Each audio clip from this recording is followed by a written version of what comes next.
What's up guys, it's Coaster Werewolf here, and recently I was able to visit Kings Island in Mason, Ohio and ride some awesome roller coasters. So in today's video, I'm going to be ranking all of the coasters I rode. I was able to get on every coaster except for the Great Pumpkin Coaster, and since that's a kiddie coaster, it would probably be at the bottom spot in this list anyway. So without further ado, let's get into the ranking. So taking the bottom spot on my list is Flying Ace Aerial Chase, and I'm gonna be honest here, this is like the worst roller coaster. Like, there are no redeeming qualities here.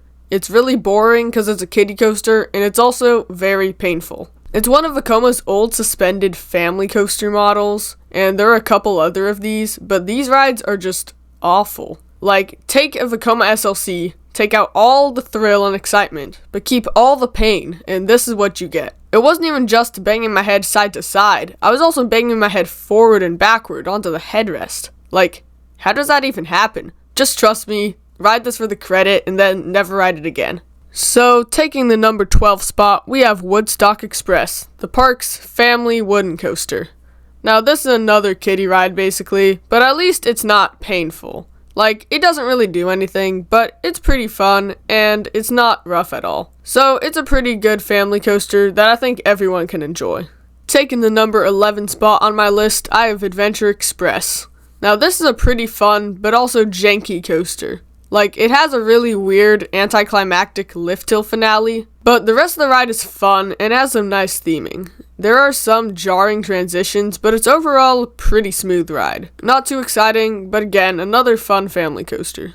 Taking the number 10 spot, I have the Bat. This is an aero suspended coaster, and I think it's a really fun ride. I think it's definitely better than the other two aero suspended coasters that I've ridden, those being Iron Dragon and Ninja, and this is a very fun ride. It is kind of a short ride, and by that I mean it's a really short ride, but it's still really fun. The swinging gets pretty intense towards the end, and I really love the setting in the woods. It is really hard to find this ride, I must say.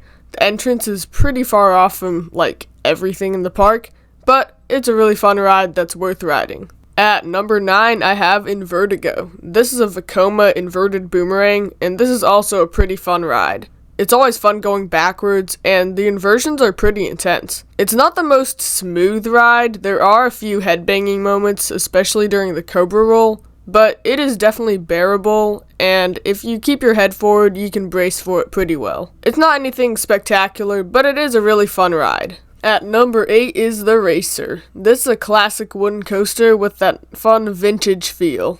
It's of course fun to race the other track, and there are a lot of nice airtime pops during those hills. It does jackhammer during the ride, but it doesn't give too bad of a headache, and overall, it's a fun coaster and a true classic in the park.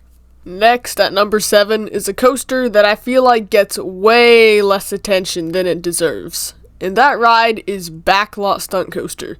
Now you might be saying, why is this so high on the list? Isn't it just a family launch coaster? Well, let me say, I was not expecting this ride to be as intense as it was. Like, you start off with a launch, and the launch isn't anything great, but then you pull a super aggressive snap into a triple helix. That snap is honestly almost on par with the snaps on Maverick, and the helix made me gray out more than any other coaster in the park. But that's not all. After that, there's a lot of really cool theming, and the indoor section is also quite aggressive, as you have no idea where you are going. Overall, this is probably one of the most underrated coasters, and it's honestly more intense than quite a lot of thrill coasters I've ridden. And at the number 6 spot is Flight of Fear. This Premier Rides launched indoor spaghetti bowl coaster was the first to use linear induction motors for its launch, and it's a really fun ride. First of all, the theming is great, and the fact that the whole ride is indoors makes it almost pitch black and you cannot see where you are going. The launch is pretty punchy, and the elements leading up to the mid-course pack in some strong positive forces.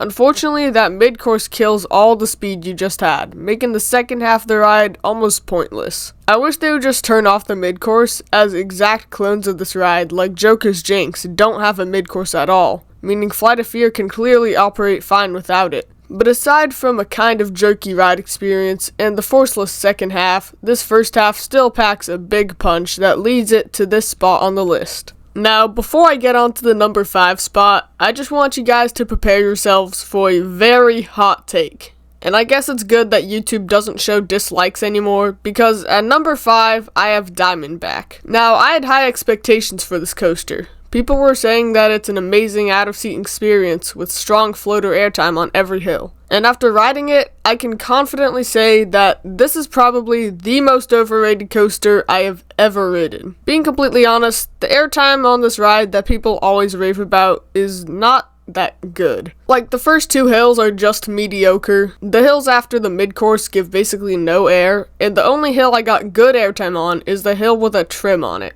Like, how does a trimmed airtime hill have the best airtime on the ride?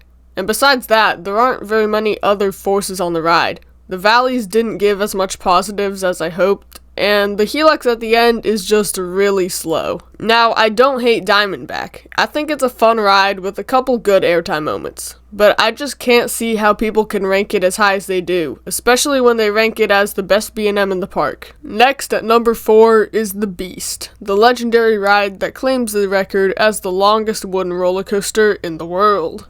This ride takes you on an out-of-control journey, dashing through the woods, and it's a really cool and fun experience. One thing I love about this coaster is the laterals. The main layout is made up of turns and straight track, but those turns give some crazy sustained laterals, keeping you glued to the side of your seat. And you can't forget that huge helix finale that gives some insane sustained laterals. Also, it had just gotten an extensive retrack when I rode it, so it was rather smooth. Sadly, I was not able to get a night ride on the Beast, but I can just imagine how amazing that would be. Next, at the number 3 spot, I have Banshee, the B&M invert that opened in 2014. And let me tell you, this ride is intense. This coaster goes through 7 inversions, most of them bringing bone-crushing positive forces, and the inline twist at the end giving great hang time. Banshee doesn't have that whippy nature that most other inverts have, but the insanely intense positive G's make up for that in my opinion. Some people say that this coaster is rough, and while it does have a noticeable rattle, it doesn't bring any pain or headaches. Also, due to the amount of positives on this coaster, the vest restraints do come down a lot during the ride, but it's not that big of an issue for me. Taking the second place is Orion, the B&M Giga, yes, Giga, that opened in 2020. I know many enthusiasts like to complain about this coaster, saying that they cheaped out on it or that they made it too short. And while I do think it could have been a little longer, I really like this ride. The drop at the start is already awesome, as you are out of your seat the whole way down, and there are many other great elements after that. The wave turn, although not very forceful, is fun and gives some lateral hang time. The speed hill gives some borderline ejector, and the helix gives some good positive G's. One element that really stands out for me is that off-axis hill at the end. This element gives some pretty strong ejector airtime, mixed in with some laterals, and the pop into the brake run gives some good ejector as well. Overall, this is a really fun coaster with some great airtime and a good sense of speed, and I wish people would give it a little more respect. Now, we are at the number 1 spot on my list, and my personal favorite roller coaster at Kings Island is Mystic Timbers.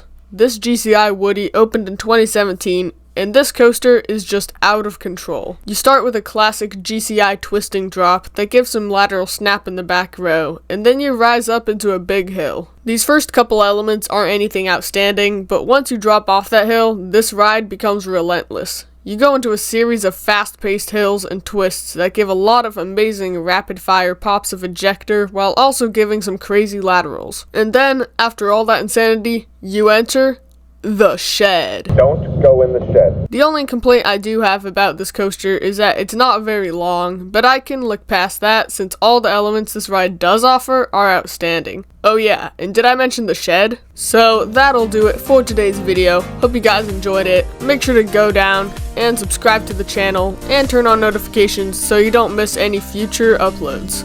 Make sure to also go down and like the video to show support to the channel. And if you agreed or disagreed with any of my opinions, make sure to comment down below. And as always, I'll see you guys in the next one. Peace.